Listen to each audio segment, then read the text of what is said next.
When you came to Florida, there was a lot going on. Obviously, the winning was slipping a little bit.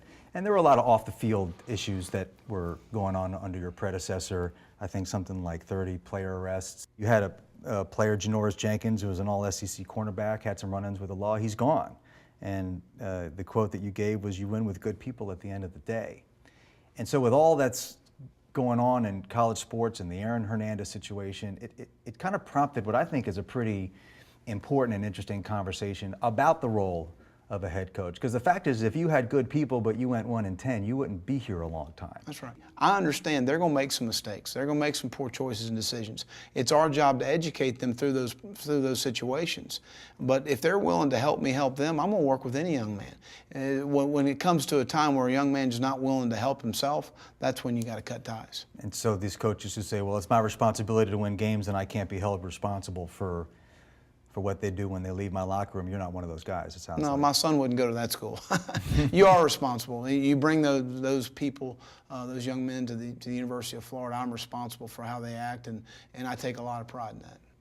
You had a little bit of time in the NFL when you were with Nick, the Dolphins, so you've seen that world. Now, I know you're long for Florida and you want to be here the rest of your life, but do you feel like you'd be good coaching pros, or do you feel like with your personality and your belief system that you're just more suited to the college game? Well, I had a great experience at Miami with Nick.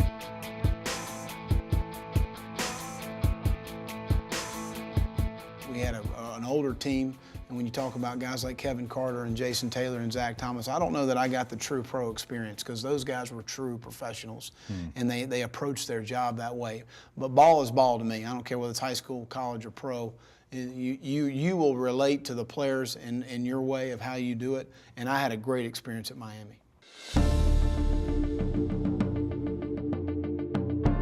Looking forward, again, I mentioned your perspective as a younger coach, someone who's going to be more long-term invested in the game of football. How concerned are you with the trajectory of the sport, given the concerns about concussions and are you a fan of the new targeting rules? I mean, is this something that you feel like, are people going overboard, trying to overcorrect the situation? How concerned are you long-term about the health of the sport? Well, I'm really concerned about it from the standpoint, number one, player safety is first. I'm not a fan of the ejection rule now in college football. You don't like it? I think we've put too much on the officials to make that call in that bang-bang situation, how fast our game is. And I know we say, well, we're going to go to replay, but they're going to err on player safety, which I'm all for that. But again, I think as a player, I was a player. I signed up to play the game. And I knew going into the situation that there may be possible injuries. I've got two sons right now playing tackle football, and my wife, Carol, asked me, well, what if they get hurt? Well, then they don't need to play.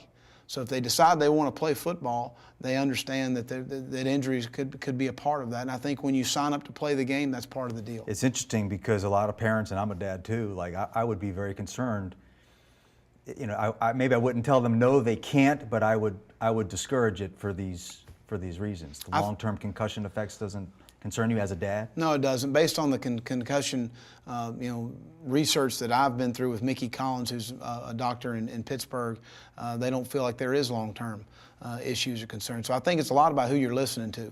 And I certainly have researched his information. He spoke to our athletic department, to our football staff, and I thought he gave some really interesting points about the concussion issue. And the woodpecker can't get a concussion, right? Cannot get a concussion. He has an extra bone in his neck, and therefore he cannot get a concussion. So it's a pretty interesting deal. If I can get a woodpecker to play right guard, I never have to worry about perfect. that. Yeah. I'll bet you have tried. I would bet you have tried that. Okay. Just give me a quick thought about this team. What can Gator fans expect this season? Well, I think, again, I think we're building our roster the right way on both lines of scrimmage. I like our depth on both lines of scrimmage. Anytime you want to have a special season, you got to have things fall your way. I think for the most part last year it did. We made the plays and we coached well and played well in some situational times in the fourth quarter and the second half. But I like this football team. I like our work ethic. I like our oneness, our coming together for that common purpose for a championship run.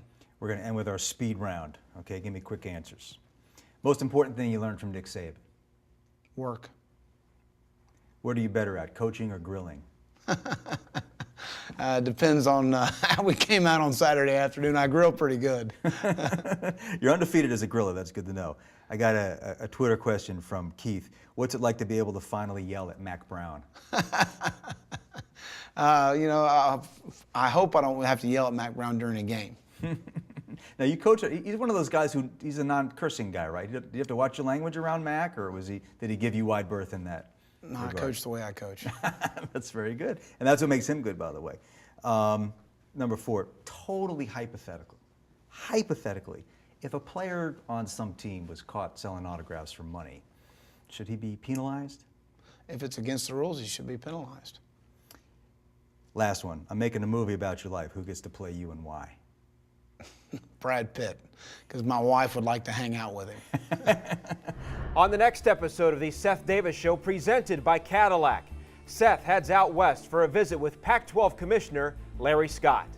You basically don't like the one and done. My feeling is if somebody who is a youngster has an opportunity to be drafted high, he should be able to pursue that opportunity. So why am I wrong? I think the idea of being able to be there for 4 months in class and show that you passed minimal eligibility requirements in your first semester there, and then basically blow it off while you're waiting for the NBA draft to come around, makes a mockery.